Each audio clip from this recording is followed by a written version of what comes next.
महाराजांच्या भूमिकेला कोण शोभून दिसतं आणि कोण नाही. आतापर्यंत आपण अनेक ऍक्टर्सना शिवरायांच्या भूमिकेत पाहिले. 350 वर्षांपूर्वीचा इतिहास दाखवताना हुबेहूब शिवरायांची भूमिका कोणी केली असेल आणि नसेल ह्या प्रश्नाचं उत्तर कोण देईल?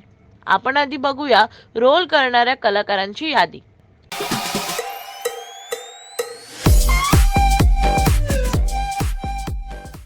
छत्रपती शिवाजी हा चित्रपट यात चंद्रकांत यांनी रोल केला होता.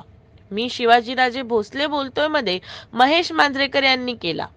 डॉक्टर अमोल कोल्हे यांनी छत्रपती शिवाजी महाराज आणि छत्रपती संभाजीराजे अशा दोन्ही भूमिका केल्या आहेत.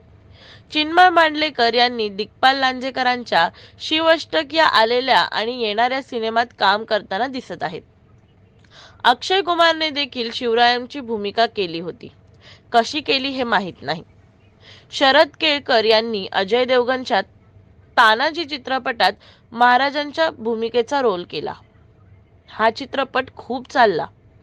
सुबोध भावे यांनी शिवरायांची भूमिका केली आहे. आणि आता रितेश देशमुख दिग्दर्शित राजा शिवाजी चित्रपट येतोय.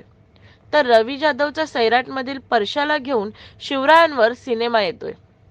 मालिकेमध्ये पाहिलं तर शांतनू मोघे, भूषण प्रधान, डॉक्टर अमोल कोल्हे यांनीही शिवरायांची भूमिका केली आहे. शिवरायांच्या भूमिकेत कोणता अभिनेता शोभून दिसतो हे आपल्याला काय वाटते हे कमेंटमध्ये नक्की लिहा. आणि व्हिडिओत काही आवडलं असेल तर नक्की लाईक करा आणि बघत राहा नंदिनी सोबत मराठी रिव्ह्यू.